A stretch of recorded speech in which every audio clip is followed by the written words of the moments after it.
the only way to start your day. YouTube, Facebook, on X, and apologies for that.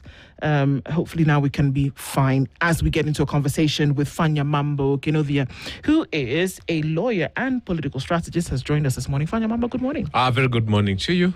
When the people who you hang out, when they call, what do they call you? They call me Kinuthia, they call me Fanya Mambo. But Fanya Mambo, nobody can say Mambo or Fanya. Whatever, even Finya. Kimani Shungwa calls me Finya Mambo. He does. Yeah. And perhaps part of that conversation will come in today as to why then Finya. Either way, state of Kenya is what we're looking into. And thank you for being here this morning. Thank you. There are many things that are going on, of people who have been arrested, those who may or may not have flown the country. If 210 million or 65 million shillings was found in a house somewhere, and somebody who was supposed to be or is, CEC has then, run off with that. For people who then will be charged with manslaughter when it comes to the falling of a building. I mean, these things are all happening in Kenya. And we've not even gotten to schools or Ebola. Part of what we'll be discussing today. You need to take a sip of something. It's a full plate. Yes. We have hot water, thank you. You're most welcome. Yes. Before we do that, let's go to Guinea with Dennis. Yes, Guinea, a country that is rich in bauxite. You know what bauxite is used for? Bauxite. Bauxite. It's a mineral. Okay, you tell me what it's used It is for. used for processing aluminium or Okay. aluminum. Actually, aluminum is turning out to be one of the most expensive metals in the world today, because you think about vehicles across the world, aluminum is being used for that. But they're also rich in gold, diamonds, and iron ore, right? Wow. But let's go to the proverb. A person's true wealth is in the good they do in the world. How would you interpret it? Yes, it is. It is indeed in the good they do in the whole world, because I have looked at, even yesterday I was at a matanga, we went underground somewhere. And every time when people are giving the eulogy, they never mention ameacha Prado Tatu, Nyumba Saba, and so on and so forth. In fact, they only say about your family and your legacy. Nobody mentioned about how many mansions Mandela had or anything of that kind. It was about his legacy. So I think he's just telling people that everything else we accumulate, like some primitive people I know in this country, it's futile. At the end of the day, it's very fickle. You'll be left with nothing. What has been left of big names in this world, even Martin Luther King, is what they did to impact on humanity. It's not how much they accumulated physically. Yeah. Well said. Very well said. Semi-auto vanity. Vanity, all is vanity. Well, it's interesting because even as you say those things, I mean, do we need to do a list? It seems to be quite a number of things that don't seem to be going quite right. And we're saying, well, you need to get it right, but because there's just too much. Whether we're talking about, well, let's start off. Why would 65 million shillings be found in the home of somebody who is tasked with the responsibility of urban planning for the county? Was it really 65 million? Well, okay. I have always told Kenyans, 1 million shillings is 1 kg. Yep. Okay? So if you have 65 million, it's 65 kg. All those people, you counted them. I want Kenyans to challenge themselves. Take a minute, just watch that video. All those people, all that weight was 65 kg. Come on. Let me make it easy for you. Ile mtungia 20 liters, the one we carry for drinking water, that thing is about 20 kg. Yeah. So When just it's three full. of them. Yeah. It's the weight of 3 of them. How many people do you need? Fanya Mambo carries 2. So Just need 3 people. so if it was 65 million, forget science, forget everything else. Just common sense. I submit to every Kenyan. That weight, that load, that carrying capacity was not for 65 million. Fanya Mambo, at times, some things just strike you and you're like, because you look at a bag of maize is 90 kgs. Yes. If you go to the loading deck, an individual carries 90 kgs. Yes. That means if you take 65 kgs and even just put them in a bag, one person is able to carry 65 kgs. Yes. I was telling Kenyans, unananga wanainama pale, anaekelewa cabbage. 70, 80, 90 kgs. You should go. And they carry. So these 65 kgs that required so many people to carry, I dare submit this was more than 200 kg. And remember, the measure is 1 million is 1 kilo. Right. Yeah. So I go back to the question. Why would Okay, 200 kgs of cash be found in the home of a CEC for urban planning for the county.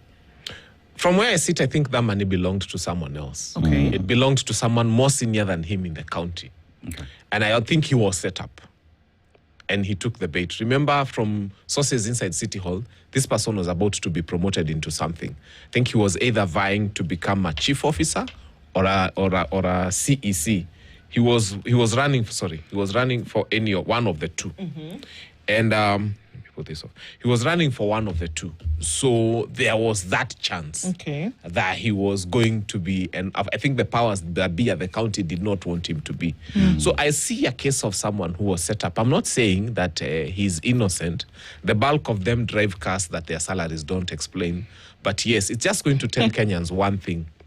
Sisi wa Kenya tukiamua, if we decide today that we are going to visit some of these state officers, we will, in fact, we'll never need to borrow money for anything in this country. Because there, I just saw, again, the leader of majority, Kimani Ichung'wah, with a stash of cash carried in a harambe when they were doing over the weekend. For a health system that works. Yes, for a health system that works. Yeah. Very many of them were carrying a lot of cash.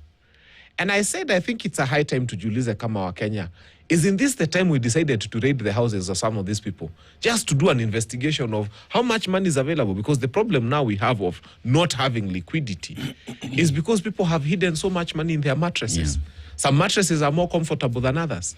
So we need to start saying, who is this that we need to go and say hi to? Because we just need to check who is carrying cash in Harambes. That cash is not coming from bank accounts. We start saying, well, tulikuwa umebeba 5 million yesterday. It means mahali ulitoa 5 million, there's another 10, 20, 30.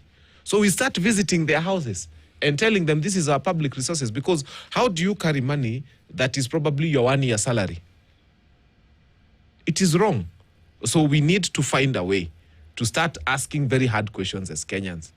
Our watu wenye wana occupy public offices, I keep telling people, a 2024-2025 Prado is about 25 million shillings. And now that brings me to the question of the budget.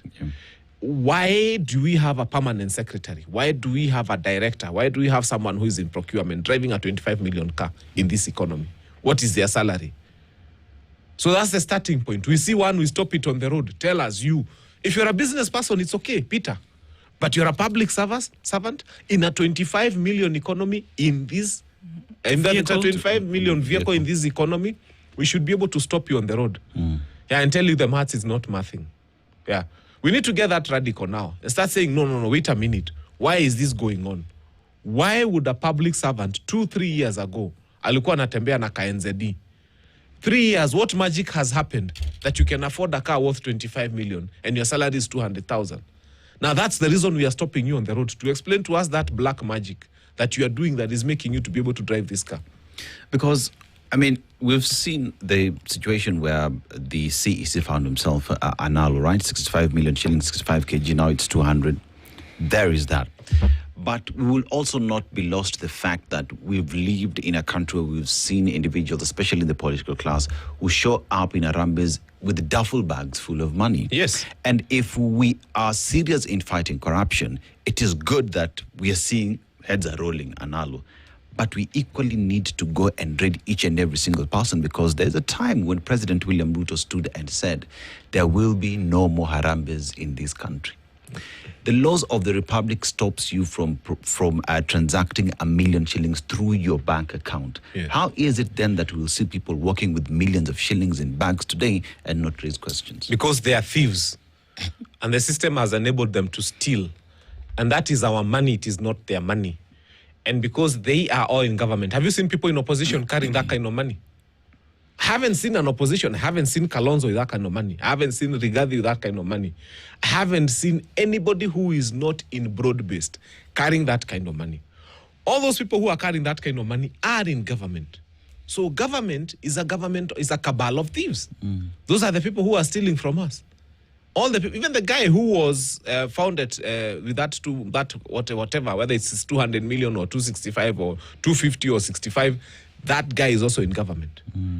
And so it tells you it's our money. It's not, I wish these were business people, but this is our money. We are doing campaigns on a very unfair platform. I'm in a constituency where yesterday alone I saw one aspirant give 100,000 to 5 different women groups. And they're the people who are selling our state assets. Someone is given a contract to sell state assets, and then they go to the ground. They're able to give 100,000 to each women group in one Sunday. These are the thieves we are speaking about. They're selling our nation. And there's no answer to these questions. And what we're saying is that if you're going to have a right-facing country and a right-facing economy, the first you have to come to grips with the truth. And the truth of the matter is that if we're looking at a budget, which incidentally is going to be read on Thursday, is that there's budgeted corruption which takes place. Yes. For example, the issue has been brought up that there's 50 billion shillings in the budget today. In the budget, in the statement, that there's 50 billion shillings that's going towards the housing fund. So questions are being asked, housing levy fund, whatever the case may be. Questions are being asked. If that's the case, whereby you're taking money, exchequer money, and applying it to this fund, what happens to the money that you're subjecting Kenyans to that's coming out of their payslip every month? Is it a combination of a fund? Why would that money be there? I'd like to explain to Kenyans something, because Kenyans are talking so much about finance bill, they are forgetting where their problem is. I want Kenyans to look at these 2 newspapers. This is the budget, this is the finance bill. Yes. So what these crooks do, they go and sit in parliament and create something they call a budget. Okay. And so they create a budget of 4.8 trillion shillings. In that 4.8 trillion shillings, there is money for State House, 17 billion. There is Kindiki's money for 8 million per day to fly. There is 11 billion for the president to fly around the country. You're still at State House. Another 5 billion, I don't know, for local travel. That is the budget. And then we have the finance bill. Now, this evil thing we've been fighting called finance bill is supposed to make proposals on how we are going to raise money to finance this budget. Okay. So I've been telling Kenyans, our problem is not finance bill. Our problem is the budget. We need to come and ask, why is a PS rolling around in a 25 million shillings car? That's nonsense. Wanyang'anyo wapatue NZ, kila mtu wapatue fielder ya 2 million. Panakuja na gari zao. If you can't, no, you can be given a state car, a fielder, 2 million, okay? If you can't do in a Toyota fielder for 2 million, go and do whatever else that you're supposed to do, okay? So we are budgeting excesses. We are wasting money. First, we create an avenue to waste money. And then we come and kill Kenyans with a finance bill to help us finance a budget for 4.8 trillion. If we were to be serious as a nation, what we need to do first is to say, this budget has a problem. Okay, Gari appears at 25 million, toa. President, sijui traveling, I don't know, 11 billion, toa. We remove. Kenya will be left with a healthy budget of 3.5 trillion, thereabout. Now, this finance bill will not be as punitive because it is not carrying a very heavy weight. So the biggest problem we are having is that kind of nonsense, where you look at the president now. We don't remember the last time he was on Kenyan soil. And you see the word tour, like to tour a place, and the word Ruto. The only difference is how you write. If you take the word tour, you rearrange, you'll get Ruto. If you take Ruto, you rearrange, you'll get tour. He's touring the world at an expense to us. It's so expensive to have him as our president touring the world. Sometimes I even think that we should wait for him at the airport. Ako Kandege, we ask questions. Because now we can't occupy State House, but we can occupy the airport. We wait for it to land. And we tell that pilot, if you land that thing in this soil again, we'll have a problem with you. Because the Pope, the head of the Vatican, one of the wealthiest institutions in this world, flies Air Italia. He's always taking commercial flights. Kwani KQ imekufa. We have so many Boeing 787s. I don't know Boeing what. I've been telling Kenyans, a standard Boeing flight has about 189 passengers. Okay? So 189 passengers. Let us imagine he's going to the US. The air ticket right now is about 200,000 per head. So tumhesabia 200,000 times 189. That is 34 million. So let us pay for him a complete Boeing, him and his entourage, nothing else, to Meikomboa. It's 34 million. He'll land in the US. He can stay there and wait. KQ will wait for him. And then once he's done, we pay another 34 million, 64 million, instead of spending 537 million in a luxury jet. So this thing of the Pope being able to fly Air Italia And the president of a country that cannot feed its own children, munapatiwa capitation ya 95 shillings per child, flying in such an expensive jet is what is killing this country. So our problem is not finance bill. Our problem is we are budgeting for rubbish. And part of that rubbish is getting a person whose name, if you change it, can become Tour, or if you change Tour, it can become Ruto. And he's always touring. And here we are dealing with a lot of these issues. And while all of this is happening, you're getting into a week whereby the budget will be read and that you're going to be told, essentially, how the country is going to spend money. Part of that money is debt. We know that in the numbers, one of the sectors that gets easily the lion's share of these funds is education. Now, unfortunately, we are not able to see the end result of that kind of investment in this sector, whereby we're dealing with now 6 years. We used to, in 2025, we talked about 5 years of unpaid capitation balance. Now, we're talking about 6 years of unpaid capitation balance. For the first time in history, or maybe the history of 5 years, the first term capitation this year was paid before the term began. Well, that was a story because we got into second term and then now we're telling stories. But then we have an education sector that is really all belly up. Things are in the air. I mean, we have recommendations about what should be done in school. And now in the second term, as has always been the case, it's very clear that the second term has been the time where we see unrest. We don't see unrest in the first term. We don't see unrest in the third term. In the last 30 years, the unrest that has led to the fires that has killed children, that has now made commissions to sit and chairs to then, has been in the second term. It seems as though the indicators of these issues are very clear, but we don't want to deal with them. We then had a PS yesterday who then spoke with an essence of bravado, where he basically said, we'll shut all of you down if you bring this nonsense. We're not looking at the issue to solve the problem. We want to beat it down with a stick the way you beat a lizard. Why? Because the PS does not know what he's doing in his job. I happened to have sat at the board of Nanyuki High School for 4 years. And when I was sitting in that board, I discovered where the problem is. The government wakes up and says 100% transition to high school without a commensurate investment in school infrastructure. So a school like Nanyuki that was supposed to have taken 350 Form 1s that year was given 495. So the principal had 145 boys extra. What do you do with them? Do you know the atrocious things that principals do? Because he has to keep his job. They partition the library. They put some children to sleep in the library. They partition dining halls. You should go to some of these national schools I don't want to mention. It's happening today. You find places where children are sleeping. Sanatorium. Yes. Under the stairs. Some have, and then the bathrooms are not enough, the toilets are not enough. And then there is a government lacking common sense building a stadium worth 100 billion. Let me tell people something, because sometimes they think I make noise for nothing.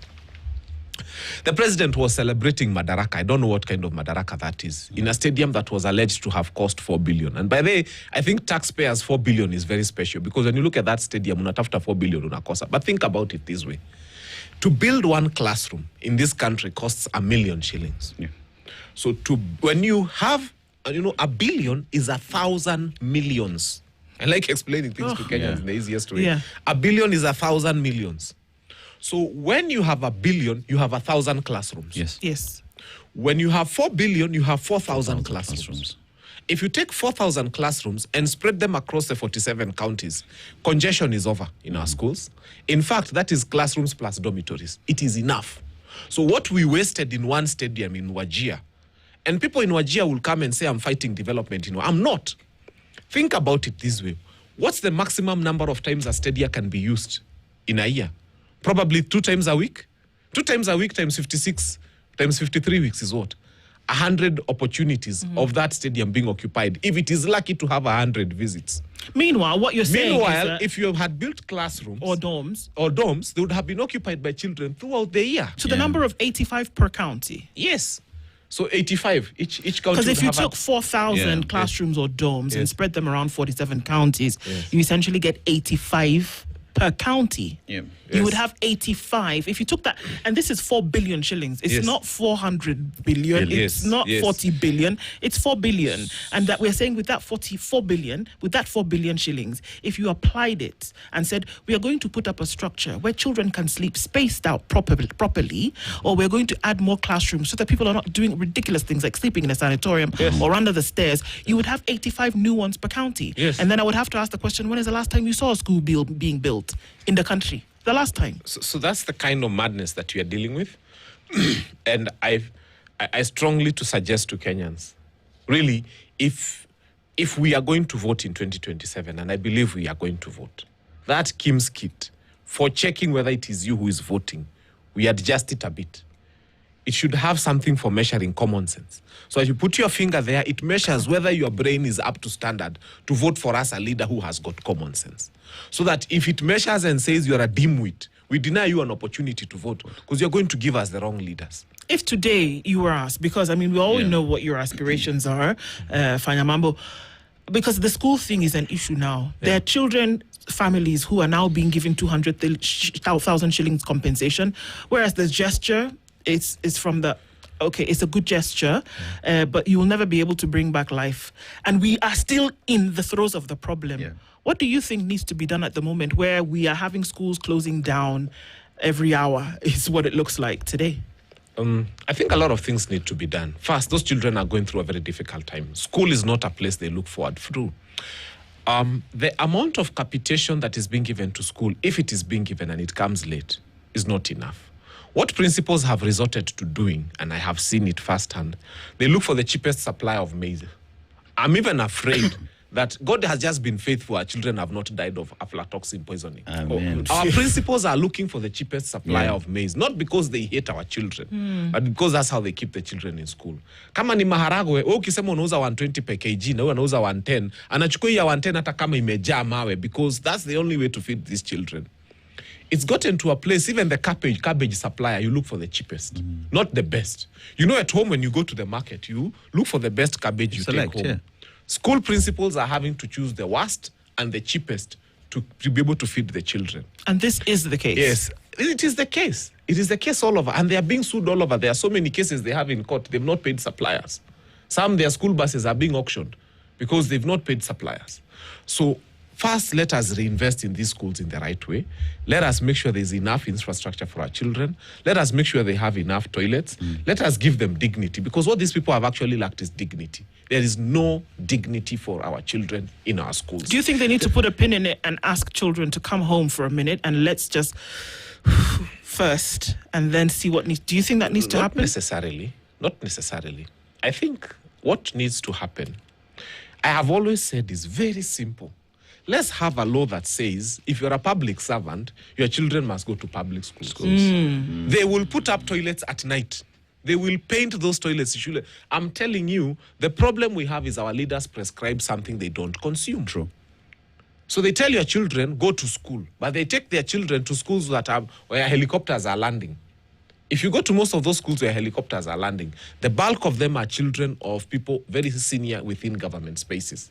So they don't understand what you're talking about. I told Kenyans that if I get to Parliament, and I will next year, the first thing we shall do is pray on the floor of the House that this MP, they have their own medical cover, which we pay for, by the way, to the tune of 10 million. 10 million, yes. But they don't use our SHA. So all our MPs have to be on SHA, or all of us have to fit into that one. The minute you do that, you fixed healthcare. Yeah, and if you say that this public medical cover that you are paying for MPs is only valid if you take it to Kenyatta National Hospital, I am telling you, Kenyatta National Hospital will get a facelift at night. So the problem we are having is not our schools. The problem we are having is those who make laws, those who run this system, don't consume. I mean, Fanya Mambo, you know, I hear you speak, and that has been my prayer for a very long time, because there is no way as a cabinet secretary for health, you're telling me SHA is working when you are on a 10 million shillings comprehensive private cover. It just doesn't make sense. Remove it. Therefore, when you talk about where we find ourselves today as the state of the nation in matters to do with education, it is fact that I have a child in my house, every time they come, I'm not feeding them githeri with weevils. Yes. They're eating the best githeri there is. Yes. That this child is equally not insane, that when they get to school and they see weevils, they will raise that as a problem. Yes. And nobody today wants to talk about these facilities as a problem, because even the PS is talking about it's 2,000 who have a problem, not everyone else, and we will not shut down the schools, instead of saying, we have not invested in education. We see a problem. And as a government, perhaps we have done wrong. We apologize. We will fix the mess. I have a suggestion to the PS. Wacha kupigia watu kelele PS. Leo, I want you to go to a boarding school. Choose one near here, Kiragale. And don't tell them you're coming. Don't tell them you're coming. Go and get served the evils and eat. They will serve you githeri that has weevils. I want you to eat it for lunch. Surprise another school today where unajifanya PS or education. We are giving you a challenge. Surprise another school today. Go for dinner. Go sit. In fact, queue. Wacha isaviwe when the others are eating. Let's see if you can eat those cabbages. We have dehumanized our children so much, and then we keep shouting at them and telling them that you people are evil. I took my son to a national school, and every time he was in school, I had to give him extra pocket money to buy bread, just to cover for the rubbish of the kind of food that they give them in school. I'm sorry to call it rubbish, but it is. It is. We have treated our children in this school like prisoners. Even prisoners are not treated that badly. And then you come and say, wanachoma dormitory. Wanachoma dormitory, upeleke mtoto wako akule huko. All the MPs, stop, making noise in parliament. Take your children, look for these schools, take them there, insist they have lunch there. Wataumwa na tumbo wiki mbili. Our children have developed very resistant stomachs. Let me tell you. The cooking oil that is being used in most of these schools, unaona kile kia yellow, the very sticky one with a lot of hydrogen, the hydrogenated one, that one. That's the one that is being used. You go to schools, when they cook, munasema top layer. Top layer ni nini? Is the concentration of all the rubbish that was in that oil coming at the top of the food. Because that oil is really bad. And these children are being told, don't go on strike. Yeah. I am not advocating they should go on strike. All I'm saying is, if what our children are getting is really good, let us start with parliamentarians taking their children for lunch in these schools, unannounced. Let us start with having a day. UPS, if you have a son who is 17, 18, take him to spend a night. By the way, what they've done, beyond starching them in dormitories, they don't allow you to see because they put them in triple deckers. Yeah. Yes. Triple deckers. So tunasema wewe minister of education, you think you can make noise at people? Take your child to go and sleep in triple decker. Alala hiyo juu aote vile anaotanga kwa hiyo kitanda yake 5-star. Ataanguka na kichwa chini the or in the morning. corridor. Even sleeping is a skill. You just have to learn how to arrange your body properly because unalala huko juu kama nyani. So we cannot come and demonize our children and say they are bad. We have terrible leadership at the helm of the Ministry of Education that is not in touch with the challenges that our young children are going through.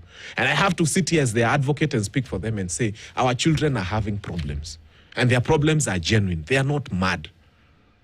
They need someone who will listen to them. They need someone who will be empathetic. Put yourself in their shoes.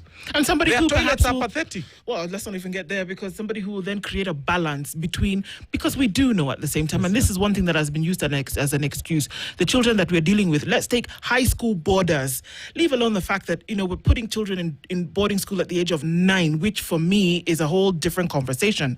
But here we are. Let's look at high school boarders between the age of 13 and then 18, right?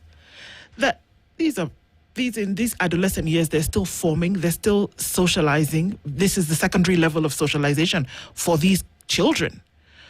So we can understand that sometimes they can make this up, but there's some fundamentals that you cannot run away from when they open their mouths to say certain things that we have for the longest time said children should be seen and not heard. Yeah. But in this case, we are saying, come on, the way the world has changed, for goodness sake, you introduced an entire curriculum that depends on them speaking their mind, and then you want to muffle their voices later on. We can understand that there are people who will be over demanding. But if you get the general consensus across board, being basic things like listen to us, that for God's sake we should not shower with dirty water. Yeah. For goodness sake, can we have a meal that makes sense? I saw kids who said they go to the river for water. Can we have Fanya Mambo? Can we in June? Let us be very clear about some things here. That there are children today who are saying that in a class, because we know that there are some schools who admitted 1,200 grade 10 Yes. this year. Yes. They're sitting a major KNEC exam this month, this June. Yes. They don't have the books. The same PS was in Nakuru, and he said, by that time, you will have the books. Today is the 8th of June. Those books are not there. How do we reconcile these things without saying that children are just being over-demanding and that they're making a lot of noise? If one of the things they complain about is the books. It's not even about the weevils, it's the books. They're saying, okay, fine, give us the books that we need to write this exam, and we still don't have them. What are we doing? I think to start with, 90% of parliament is mad. Oh, wow. 90%. There's only 10% that is sane.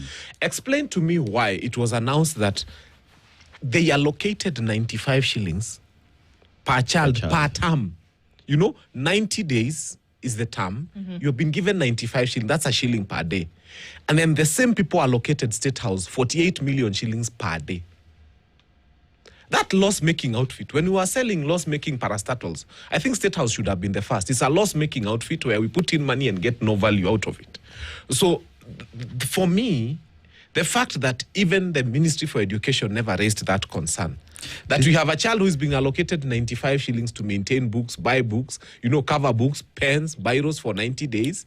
And then we have a State House that is inviting Wakorinos, is inviting all sorts of people to come there and get 10,000 shillings a day, is being allocated that kind of money.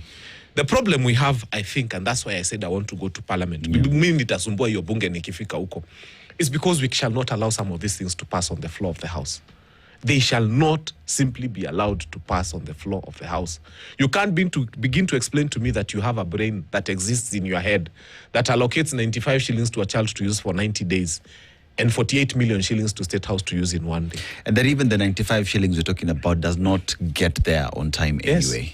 If it does. And even if it did, what would it do? What did it do? How much is a 32-page exercise book? I mean, the political class, they live in this country and they know these things. It is lack of political goodwill that you find ourselves in this position today. Because talk about capitation not getting to schools on time. Talk about investments in infrastructure as well.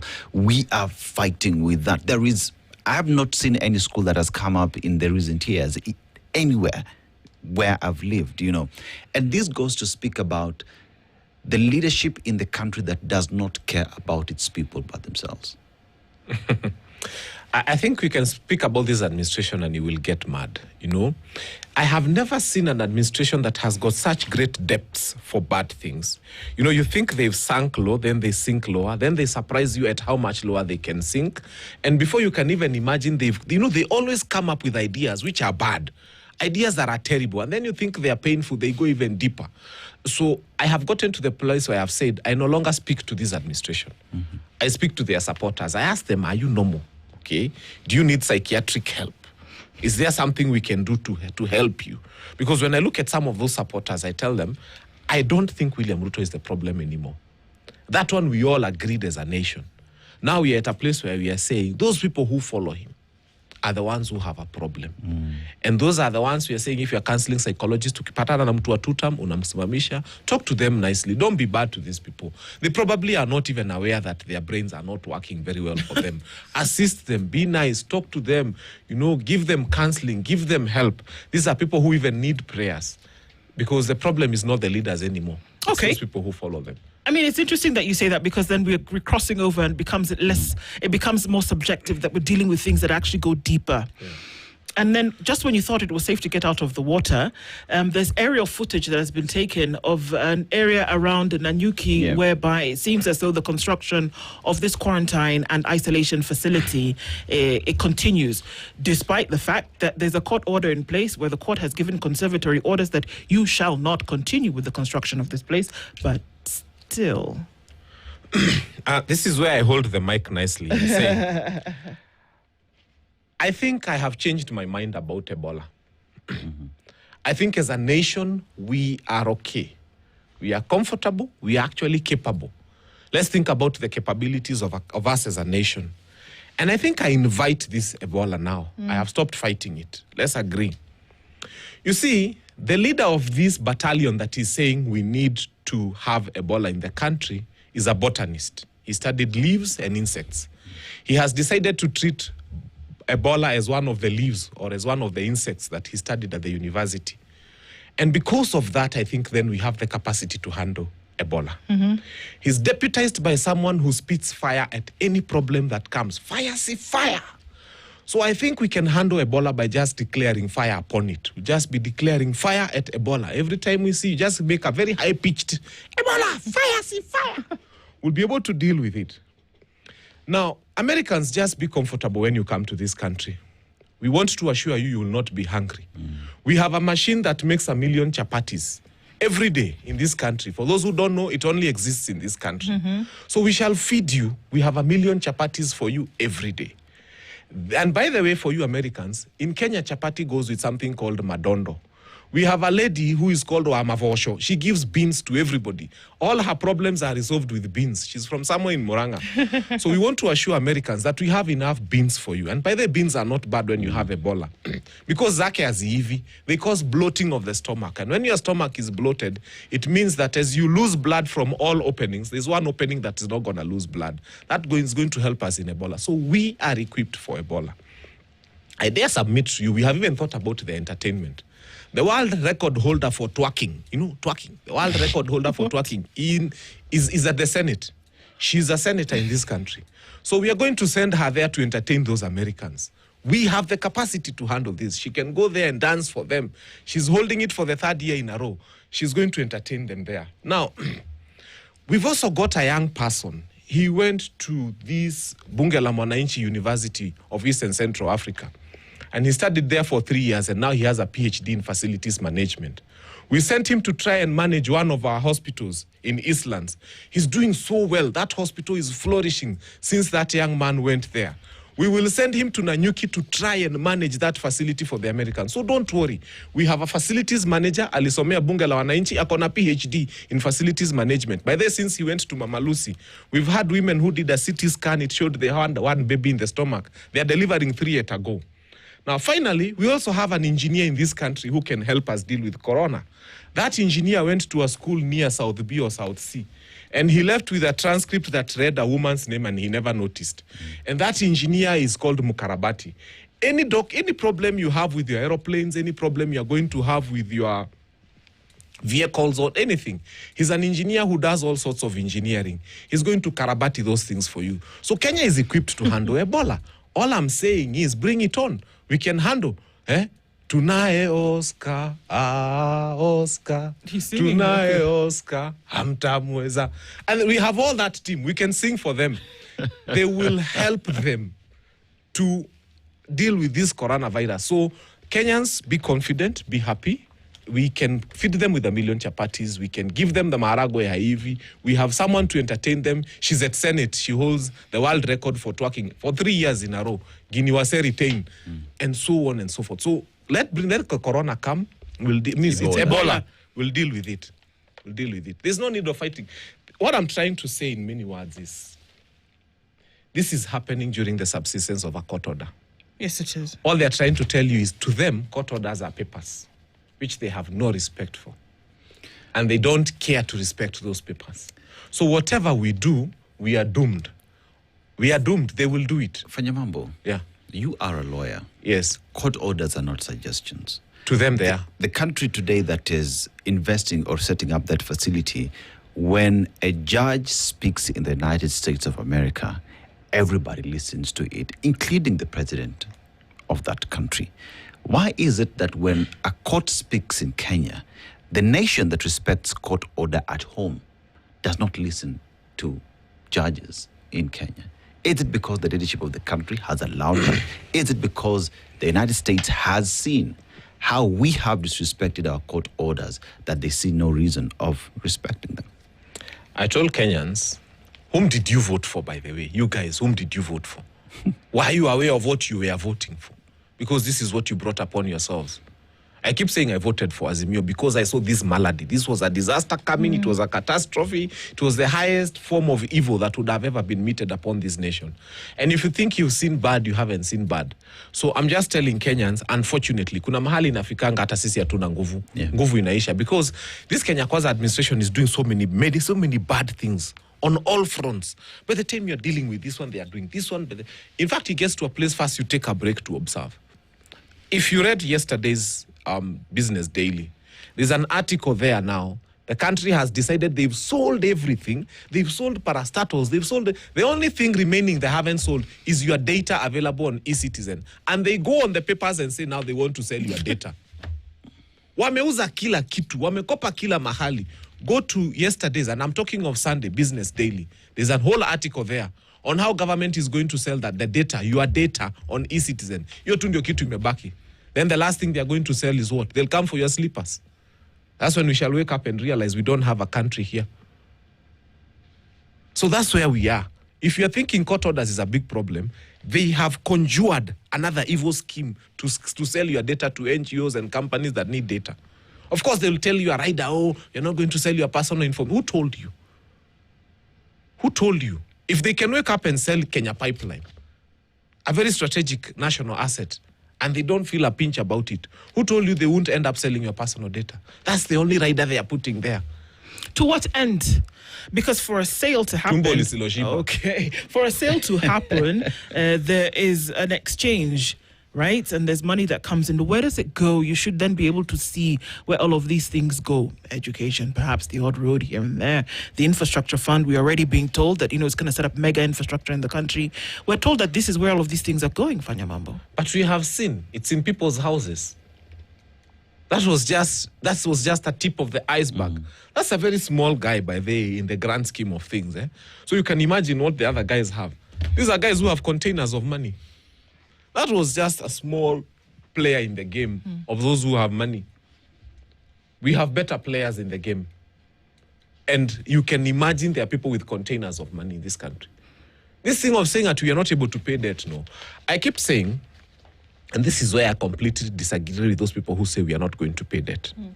I keep reminding Kenyans that 65% of our debt is borrowed locally and internally. And what I mean by locally, when you go and buy a treasury bond, when you go and buy this kind of, the government things, you go and buy a T-bill, what you are doing is you are lending to government. So when you hear irresponsible leaders saying, we are not going to pay debt, we shall never pay debt, I usually submit as Fanya Mambo Kinuthia. I will not let a Kenyan who has worked so hard and invested in treasury bills go unpaid. What we need is a rational conversation about debt. And to start saying he worked for 50 years, he came and invested 1 million shillings or 2 million shillings in T-bills. And then there's someone who is coming to say, we don't owe, we are not going to pay. I think Kenya owes. And Kenya needs to pay. But we shall pay the right people. And we shall start with our local people. The people who we owe locally. We owe some of our banks. Some of them are thieves, we know. But some of our banks have also lent genuinely. So there's a lot of interest in our debt that people don't want to talk about. More than 60% of our debt is locally borrowed. And we have to be responsible when we speak about not paying debt. Because what you are doing is you're discouraging somebody who wanted to invest in government tomorrow. I keep telling people the least indebted nation in the world is Somalia. The other least indebted country in the world is Zimbabwe. Countries like Japan are indebted to the tune of 241% of their GDP. The US is indebted to the tune of 120% of their GDP. The UK more than 100%. Germany about 95% of their GDP. We are indebted to the tune of 68% of our GDP. And by the way, the richest company in the world is Volkswagen. They are the most indebted company in the world, followed by Toyota. They are the second most indebted company in the world. The poorest companies in this world, ni tuingine tumeregister hapa business services. They owe nobody, but they also have nothing. So let's not present debt as a very bad thing. It's a conversation that people never want to have. Do you want to be like Somalia that nobody can lend to? Or do you want to be like Zimbabwe that is not indebted? Maybe they're indebted to the tune of 4%.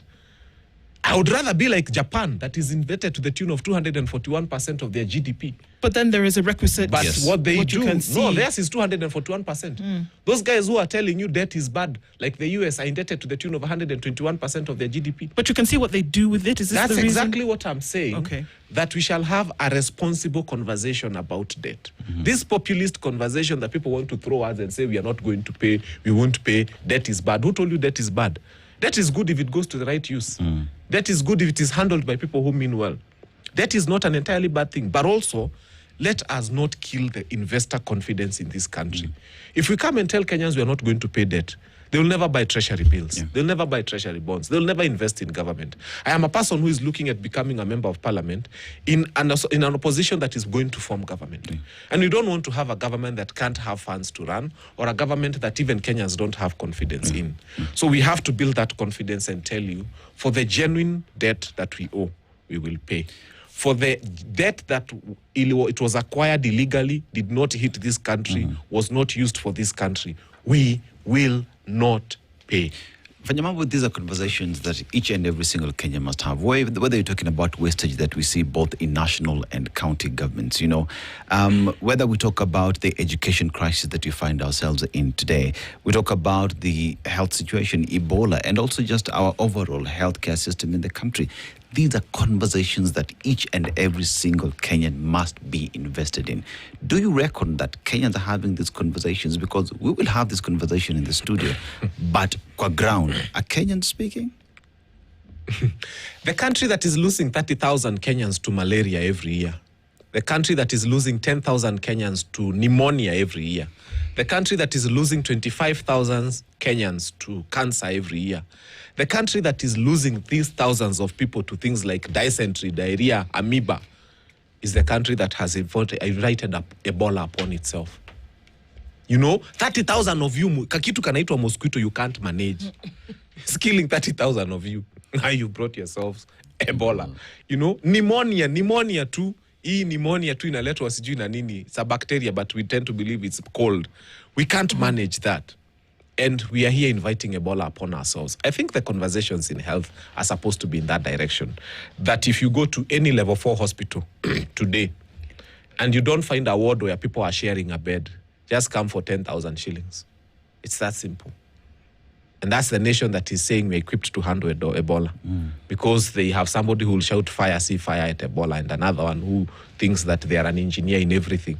I think when we send such wrong people to go and represent us at the table, that's what I'm trying to say. Yeah. That some of the people who we are debating on to whether we should have Ebola or not are talking experts. Others are engineers who left school with a result slip that read the name of a lady and they never discovered. Others are here, they declare fire upon everything. Others are botanists and they are telling us that Ebola is good for us. So what do? We leave it to them. Others, the only university they went to is Bunge la Mwananchi. And now they are running a whole hospital. And Mungu saidia. So, I would like us to just, you stay with us for a few more minutes after 9 o'clock. We're going to go to the news. But some of the things that we need to talk about is the democratization of opinion. And over the last couple of weeks, few days, it's been clear that the voice of Kenyans doesn't matter. And how are you going to take from that feeling and to then say that your voice must be heard when it's been made very clear?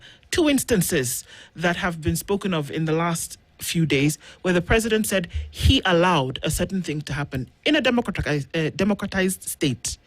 That he allowed something to happen of a nature like this. So we could be talking about Ebola today. Yeah, he's just one of the examples. Yes. The other example is the CS for Health, Aidan Dwale, said, we don't need to consult the citizens. This is a matter. We will not. We will not consult. This is not about your opinion or anything. Basically throwing it back in your face and saying, we're not having this conversation with you. We have done something and that is the way it's going to go.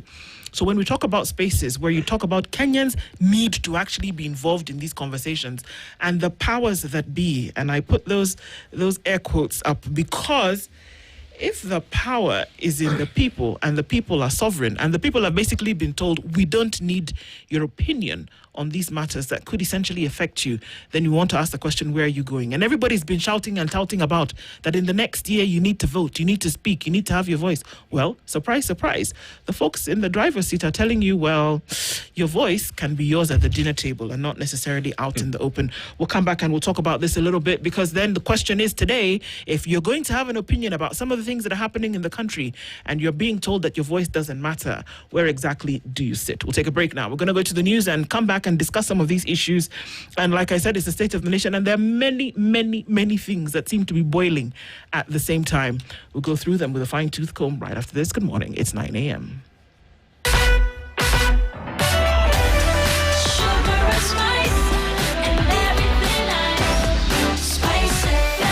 Spice up your... This is the Situation Room, the only way to start your day. Situation Room, the only way to start your day. As well, will be able to enjoy this beyond me, you know? So they're telling you it's not just for those who are within the borders of Kenya. Even if you are outside, you are able to get into this plan. What plan are we talking about? The Britam Whole Life Plan. Now, with this, your loved ones will receive immediate tax-free financial support, and that will help them stay secure even in your absence. So what do you need to do? You need to send a message to 21778 with what? With the name Life, yes, and the name of your town, and you will be able to get assistance from that. But that notwithstanding as well, because we know we have the youngins who are on WhatsApp, you need to send a message to 0705 100 100 or call the very same number 0705 100 100. Someone's going to pick that up. They will talk you through it all, because we talk about 60 years of Britam in this business. They will take care of investment so that you sleep better at night, and even when you're gone, you still rest in peace, because it is not about if, it is when. It's definitely when, that's for sure. We continue our conversation with Fanya Mambo this morning, and so just looking into certain things that we see continue to happen in the country as we look at the state of things and how we ought to deal with them. And how we ought to deal with them. One of these things is that people say, well, the voice of the people must come through. The voice of the people must be heard. The voice of the people then must be exercised through the ballots that's coming next August, etc., etc. The voice of the people seems to not be a factor to the people who currently hold the reins of power, because at least on 2 occasions in the last 1 week, the voice of the people has been kind of crumpled up and thrown into the dustbin, where the president said very clearly, I allowed this, I made the decision. So in case you are wondering who allowed them, it was me. Secondly, the CS in Parliament, interestingly enough, before the people who make the law, said we don't need citizenship. Remember, public participation is a fundamental part of the new constitution. Yeah. But he basically said, Constitution who? Sit over there in the corner. We don't need participation here. We took the decision unilaterally. How does that look for the people who now you're telling to bring their voice next My answer to Duale and the president is simple. If you don't need to consult us, don't use our money. Okay? As long as you're using your own money, it's okay. Go ahead. But they do whatever. As long as it's the president's personal money and Duale's money. But as long as you intend to use our taxes, our money, our policemen, our resources, our vehicles, anything that belongs to the state, then we must be involved and we must be consulted. So it is actually okay to wake up and say you don't need to consult. And that is on matters relating to your house and your family. But on matters relating to this country, on matters that have got to do with our resources, on matters that have got to do with our taxes, on matters that have got to do with our health. Remember, this is not Duale's health at risk. It is the health of the nation at risk. Then you must consult us. And you know, sometimes they tend to think that because hatujaenda maandamano, we are not angry enough. In our hearts of hearts, sisi tunaandamana. Hata tukiwa tumeketi hapa tunaandamana. And we feel the pinch and we are angry at this administration. It's just that we don't have the energy to go and on the streets every other day when they commit these atrocious things that they do. But let them know that we are disappointed with them, we are dissatisfied with them, we are angry with them, and the decisions they are making are not for our own benefit. I wish he was saying, I have decided that every school now should have extra classrooms and I don't need to consult you. That's a good thing. It's for the benefit of the nation. But when you're bringing us something that, you know, by the way, what President William Ruto and Aden Duale have done, there is no difference between that and committing genocide. This is a presidency that is committing genocide upon its own citizens.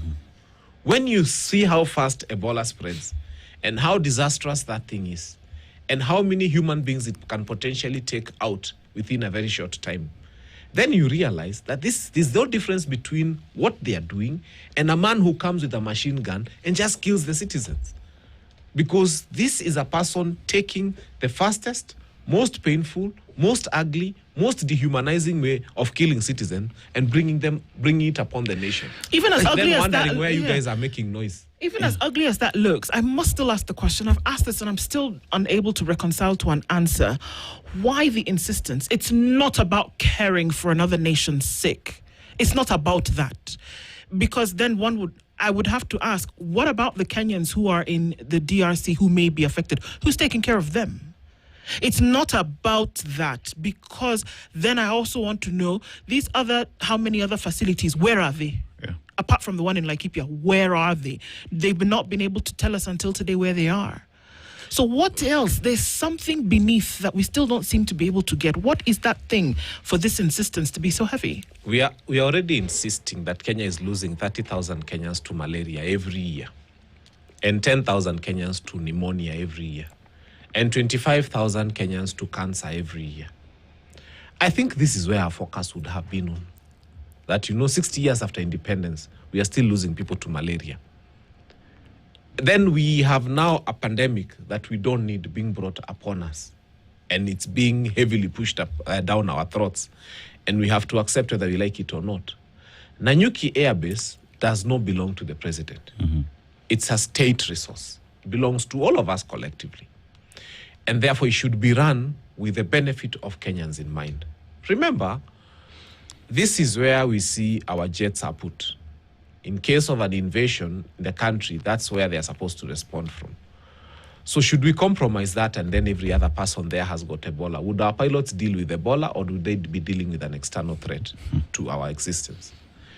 And sometimes even also, I keep saying I wish, sometimes I read, wanasema ndege inayopita mbele yako mtukufu rais. Then you Google about that plane. And then you realize that some of the countries we've been insulting, like Russia, that one can only be used for crop irrigation around there. So I think let us be a nation that means well for its people. And you can only do that by making choices that are people-centered. People first. People first. People first. Fanya Mambo, based off what the Constitution's requirements are, that public participation must be held, must be an exercise that is undertaken on any decision that is being made. And you're hearing individuals saying, we will not do that. I agreed, And in the event that Ebola gets to infect citizens in the country based off an exercise that never went through public participation, then everybody else in that chain who agreed for that facility to be held there, for Kenyans to be affected, then must be held liable in accordance to the law? My thinking is that when we take over government next year, and we sure will, we need to sue these people, prosecute them for these crimes, because this is a crime. This is criminal when you come with genocidal ideas against a nation. Because how else do you explain when you bring a catastrophe that can destroy a whole country? Yeah. The Americans have studied Ebola so much. They are so threatened. They are so afraid of it. They don't want it in their soil. So bad is it to them, to the extent that they're even giving travel advisories against those countries that are even coming close to Ebola. So not only do they have a problem with their own, and the way Americans protect their citizens, they have a problem with their own citizens landing in the US, having come from the DRC, because they could take Ebola there. And then you have a country that does not have the means, that doesn't have the kind of hospitals that the US has, inheriting that thing and saying it. So when we take over government, one of the first things we want to do is to tell them, because you said no public participation, and because you said you have made the decision, let us then say, therefore, it is your decision. And then we charge you in court and say it was never a public decision, it was your decision, so they should take personal responsibility for it. Yeah. So as we get into the politics, because all of these things contribute to a mindset that will come to play out when people go to cast their vote in 2027, or one would hope that all of these things are taken into consideration.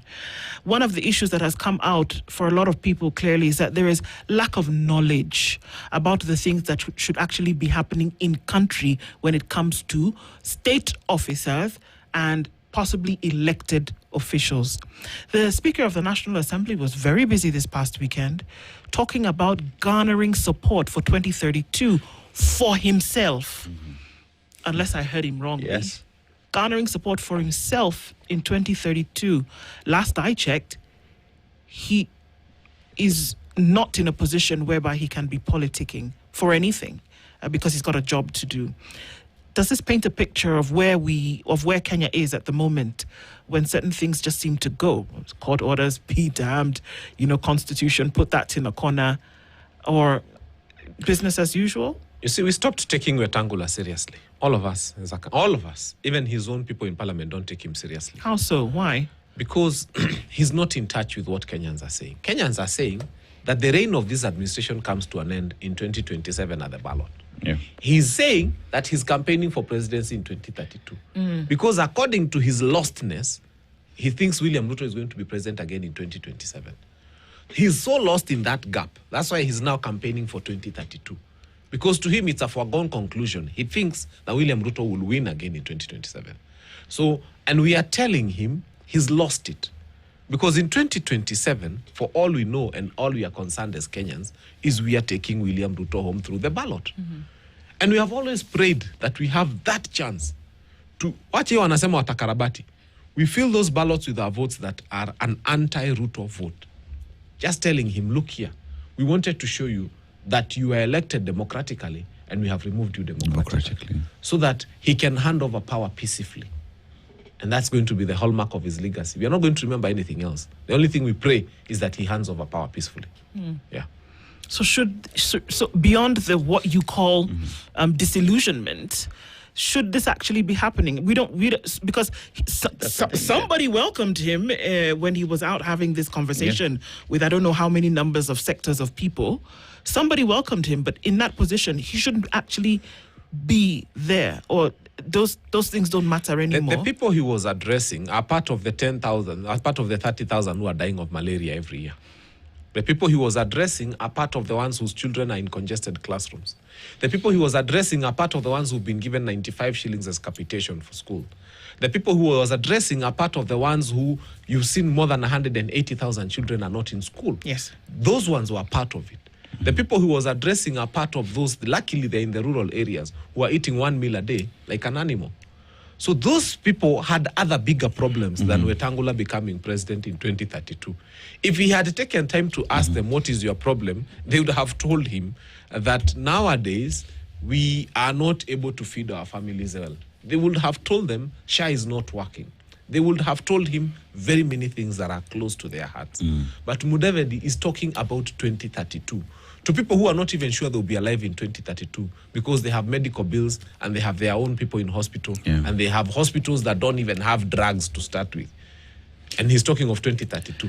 Fanya Mambo, why is it that as Kenya, we are easy to let nonsense and disrespect of rule of law continue? Where am I going with this?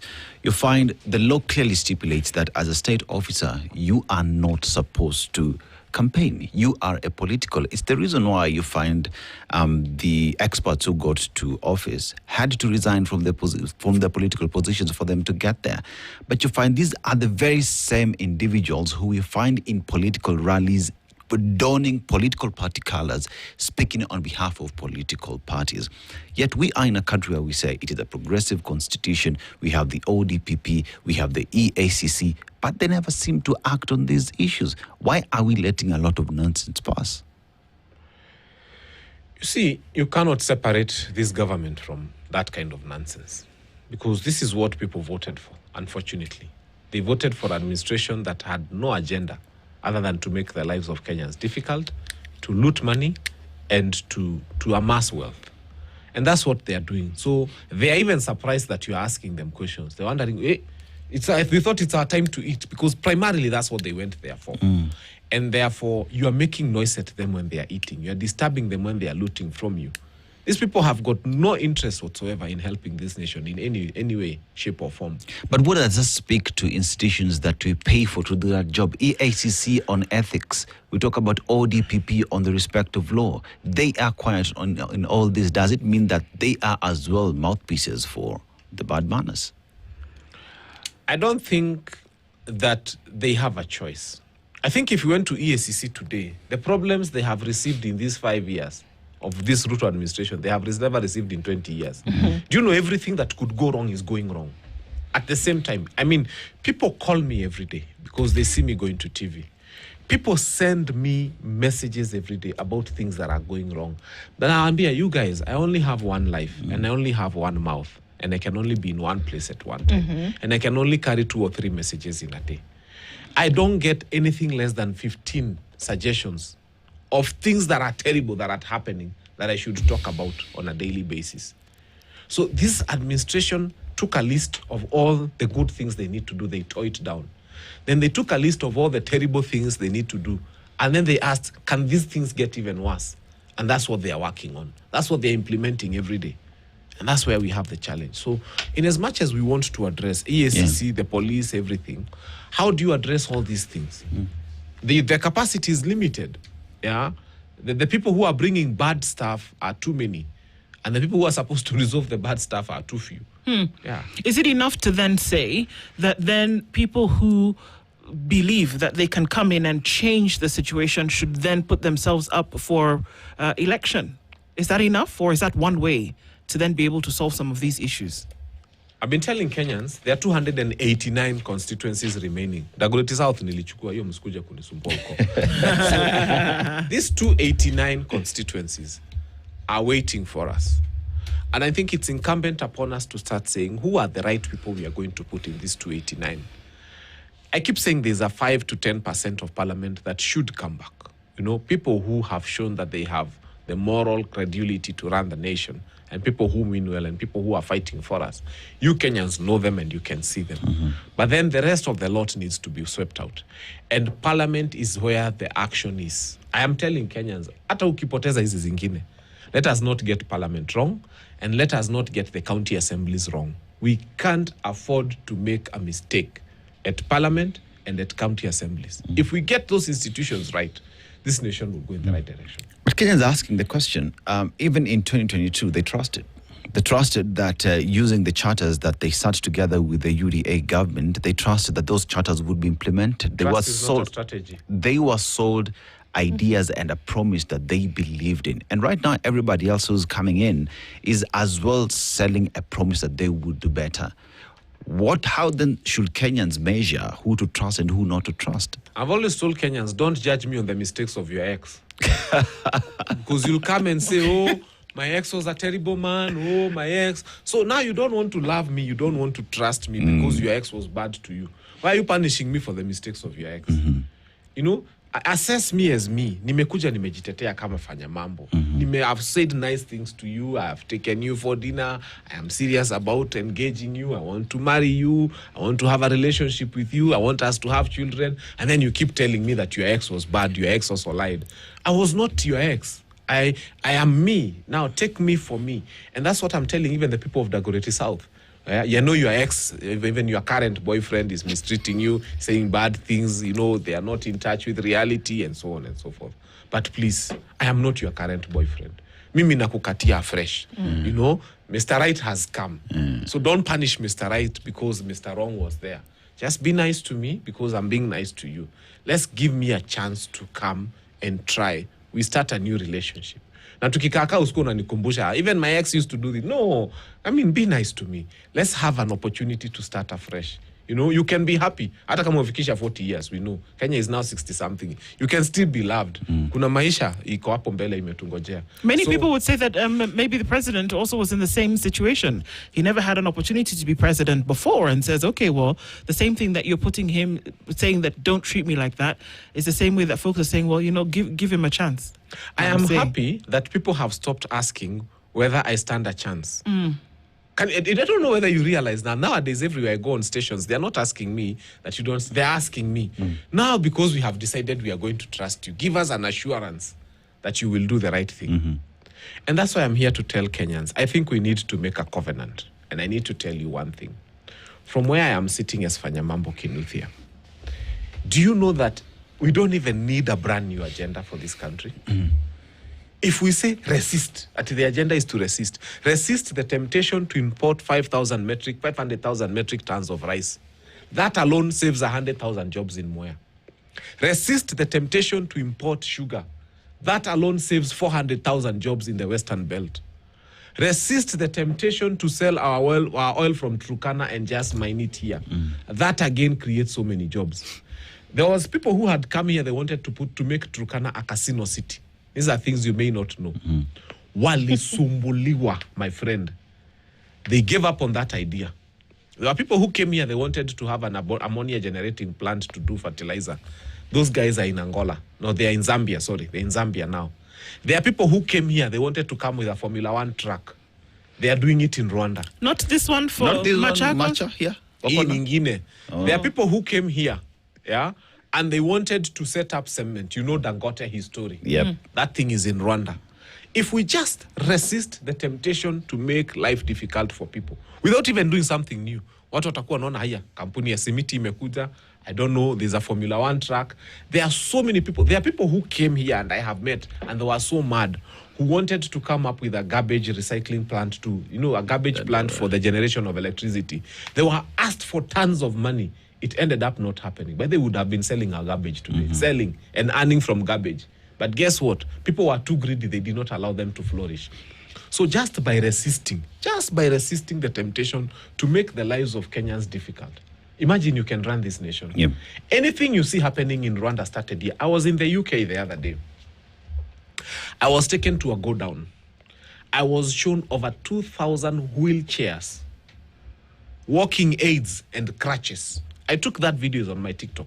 So they first took me to a small garage and then they took me to the warehouse. The warehouse I was not allowed to film, but the small garage they showed me. After every so long, people who die in the UK or people who recover and so on, those wheelchairs are put together somewhere. Kenyans put them together, put in a container. They wanted to come and donate to Kenyans who need wheelchairs here. They were so frustrated at the port, they paid $1 million in taxation. Remember, they are coming to help. Yeah.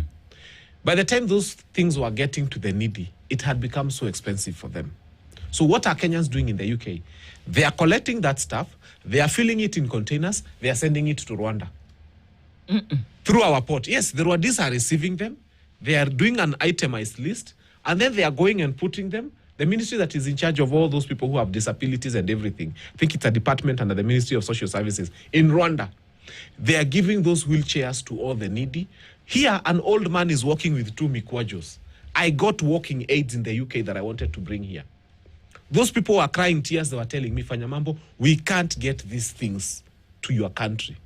So what we do is we collect them to go to Rwanda. Because if they don't go to Rwanda and the warehouse is full, they are crushed. And so a sick person here anabebwa na wheelbarrow, kama gunia, akipelekwa hospitali. Yet those wheelchairs would have helped. But because KRA and all these people are so keen on making money, those things never come here. They end up in Rwanda. So if we resist the temptation to make the lives of our people incredibly hard, I want you to go to my TikTok. Those videos are there. I felt so bad. I could see them. I took photos of myself with those walking aids and everything. And I remember at hapa Dagoretti South, I know one man anendanga na mikuajo mbili na watu wa Dagoretti South wanamjua. That guy should have had a capushing walking aid. And they are there. And the Britons are ready to give us those things for free. A whole container load. I was even telling them, simunikubalishe basi tu nikuje nazo, nipatie Rotary Club or any other charitable trust, and then we come up with a way to ensure that they are not being sold. They are only being given to the needy Kenyans. My friend, you will write proposals for 3 years from here to the I don't know where. So that is the problem, that this country could progress. But we have sadists, literally sadists, who would prefer that a person continues to be pushed on a wheelchair. I know a lady who brought them, and they ended up in Nyeri, but she paid 1 million shillings for bringing wheelchairs. Akasema next time, never. So anaulizanga Rwanda, are you ready? There's a consignment coming. Those ones receive. Even now, Burundi is being given. And they go through where? Here. And our sick people are on what? Wheelbarrows. But simulichagua wheelbarrow. You know, any leadership is supposed to be pro-people. Why? Because everyone who's there is there to serve the people. We're here today talking about the manyoka that we see on the streets. But the manyoka is because it has been allowed to be there. Because on this show, we just said we do not have public service vehicles. We have private individuals offering public transport services. We do not have public that is owned by the government that would take people from one point to the other. That there is no standard that even manages those. And when you top up that together with what it is you're saying, one asks the question, the government that we have today is seemingly not pro-people.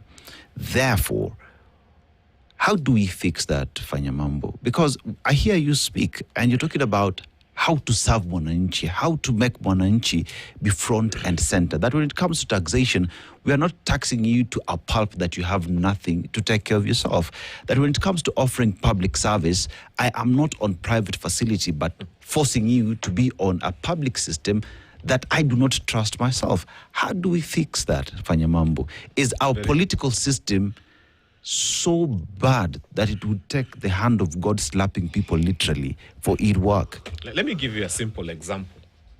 Today we are worried about finance bill and we are worried about budget. Kenya receives 2.5 million tourists a year. Mm-hmm. Kenya makes 144 billion shillings from tourism every year. Mm-hmm. Kenya has a population of about 55 million people. Now, France has a population of 70 to 80 million people. They get 120 million tourists per year. Mm-hmm. So you can imagine how much they make. They get more tourists than their population. Mm. What are those guys going to see? The Eiffel Tower. Yes. And some funny things. And the bridge with the padlock. We who have got one of the 7 wonders of the world, the wild beast migration, have allowed a moron, a creature without a brain, to build a hotel on the path of those wild beasts. And now they are not able to move nicely. And that could change a phenomenon. There's a country in Asia where they take people and put them on small boats at night. Then they go and switch off the lights. Mm. Do you know what those guys are seeing? Glowworms. Bugs. Yeah. Glowworms. Yeah. Zikiwaka hivi. And they are making more money from tourism than we do. If only we fixed our tourism in this country, we would make not less than 5 trillion shillings a year from tourism. Iyo si pesa tuna tax mwananchi.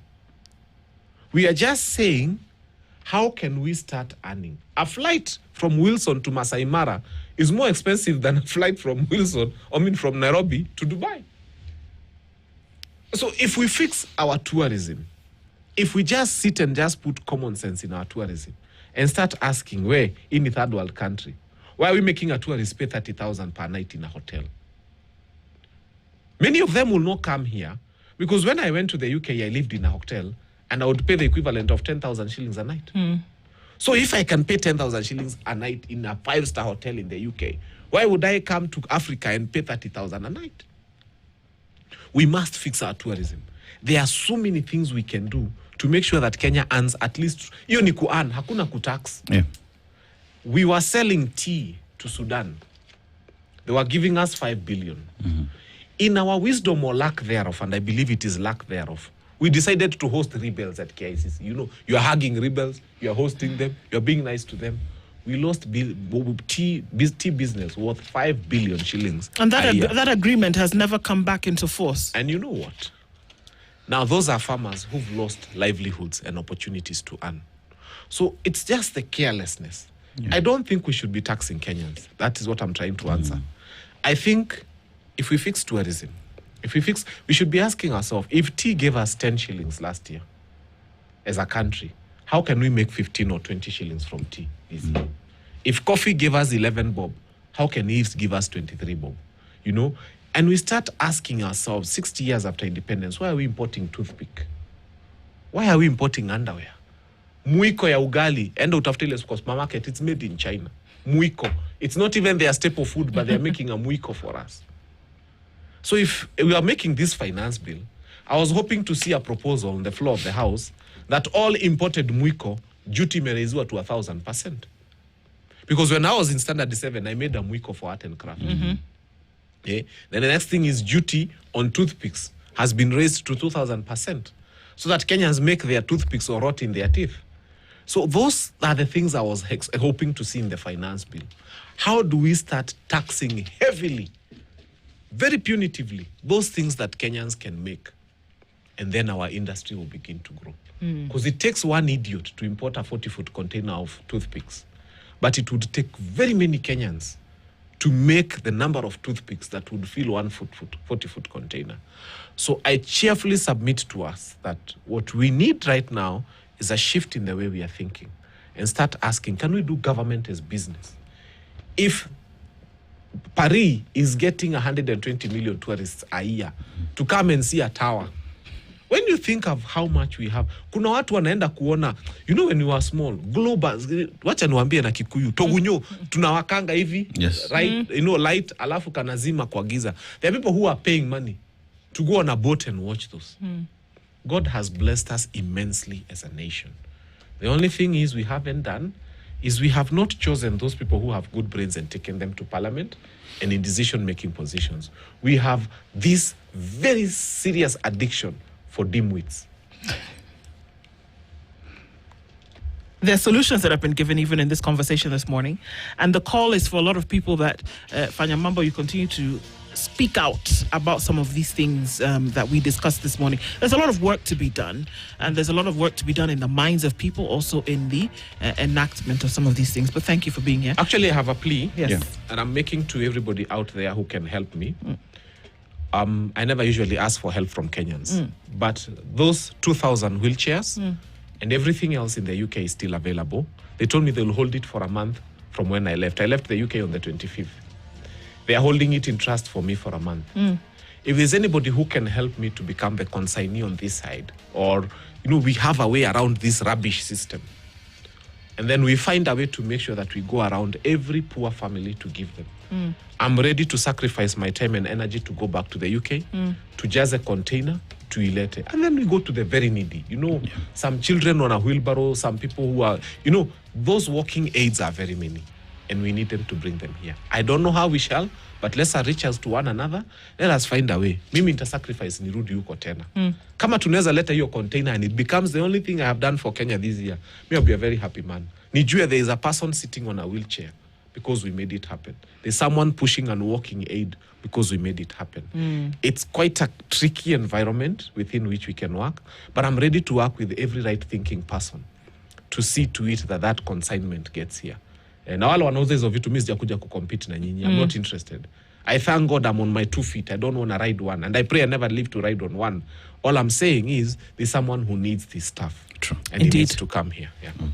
A good way to end on this morning, and thank you for then being able to join in this conversation with us, and of course looking to moments where we can continue this conversation and speak candidly on some of these matters. Thank you very much for being here. Our conversation continues where we talk with you in just a little bit at 23 minutes to 10. Good morning, back in a bit. This is the Situation Room, the only way to start your day.